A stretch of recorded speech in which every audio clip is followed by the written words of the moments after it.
Welcome back. We're chatting with Lyn Hall. Lyn, one of the things the city has done over the past year and will continue to do into 2017 is assessments of the civic facilities. These facility assessments, about 50% of the civic-owned buildings have been completed so far. More coming up in the new year. But first of all, let's talk about some of the key facilities that you've already heard about. Four Seasons Pool, number one. Yeah. Talk about that. Sure. So two of the ones that stand out from the first grouping of assessments that we received are Four Seasons Pool and Fire Hall number one. So Four Seasons Pool, 40 plus years. The Fire Hall number one, I think 60 plus years. The assessments on those particular facilities were not good. The Four Seasons Pool, to really get it over the hump for a period of time, and a short period of time, is $3.5 million roughly. So we have a big decision to make, Dave, around all of those facility assessments. If you take a look around the community, and the buildings that we own are obviously aging, we're no different than any other municipality in the country, but we've got some big decisions to make. Well, let's break it up. Let's first of all, let's talk about the Four Seasons Pool, because it is one of two pools in the city. In a city our size, can we get away with one pool, well, relatively new rec center, but can we get away with two? I don't think... or can we get away from two? I don't think so. I think we absolutely need two pools in the city. We had folks come in and review the two pools and talk to us about, strategically, about what two pools look like in our community. Could we go to one? And they certainly said, look, for a city of this size and the use of both, you really should look at having and maintaining two pools. So pools are an expensive item, not just to build, but to operate. And we're certainly finding that with both pools. Even if you take a look at the Aquatic Center, Dave, which is relatively new, it still needs work in excess of $1 million. So are we looking at perhaps a new facility or a rebuild? Well, I think if anything, council will have to decide whether we want to go new. I think a rebuild is just putting a Band-Aid on it. As I said, that whole structure is old. And if we start to tinker with it and start to think that we're going to save dollars by renovating it or refurbishing it, I think that we're going to get some surprises. And Fire Hall 1. Fire Hall 1. We've heard about Fire Hall 1 over the years, about the need for it to be replaced. So we did a review of our coverage on our various fire halls, and certainly this one came back, and the folks that were doing the review had indicated that it would probably be better served for the city to get it a little further south, have greater access and quicker access to 16 and 97 out towards the BCR industrial site, or up south on Highway 97. But what's the problem with the current fire hall? Well, the hall at 60 plus years old is aged, and it's like any facility, it's any building that reaches that age, it's worn out.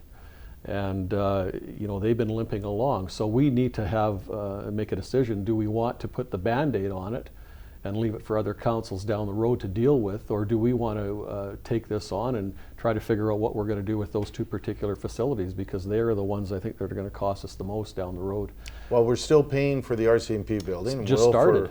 Yes, for a number of years. I think the CN Center is now off the books, or about to come off the books. Can we afford to we've only touched on two We've facilities just touched so on far. Two out of probably 30 plus. So where do the hard decisions come? Well, I think the hard decisions come for council is, what do we want to do after all of these facility audits are in, the assessments are done, what do we want to do as a council with these key pieces of our infrastructure? And right now it's the fire hall and the Four Seasons Pool. What else is going to come on the table?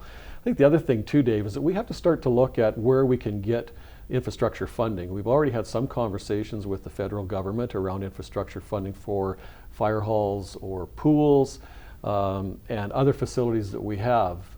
So we need to pursue that. Is there funding available for us? But we have, as I said, and I hate to keep saying it, but there's big decisions to be made. So those are just two of the buildings. Yeah. Some of the other ones are the building currently occupied by the gymnastics groups at Exhibition Place. That building has certainly probably seen its best days. Yeah, it has.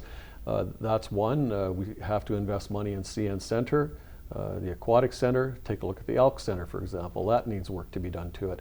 So every one of our buildings need a certain amount of work, and that work may be $500,000 to $1 million, but when you start to take a look at the number of facilities we have, those $1 million per facility or $500,000, they add up very quickly. There are some that we probably won't consider doing anything more than the yearly maintenance. What do you hope to come out of 2017? What I hope is that we come out with a long-range plan for our facilities so that we can set something in place, this council can put something in place in 2017, and that future councils can take a look at and say, yeah, we can continue with that program. And that program would be around rehabilitation, refurbishing of our current stock of buildings. Well, we're on the topic of money. Let's talk about roads. There was a plan or an idea, I suppose, it was floated at one point in council recently about perhaps taking $2 million out of the roads budget and putting some in to help out the parks area and where was the other? Parks and sidewalks. Parks and sidewalks. Yeah. Taking money out of the roads budget just seems so out of character for anyone in this I know. You know, when I first came on council, we worked very hard to get our snow removal budget up to $7 million, and we worked even harder to get our roads budget, which is resurfacing of our roads, up to $7 million. But we know we have a deficit in sidewalks. We've been putting about $250,000 a year into sidewalks, which we could probably put $1 million a year into sidewalks. And we've also have a deficit in our parks. We just went through a park strategy, so council will deal with that park strategy piece in 2017 and determine where they want to go. And I think $2 million is a lot. So if we take $2 million out of the road budget, we leave it with $5 million, that means that there's the potential of some of our roads not being done in 2017. And again, it's about catching up on sidewalks and parks.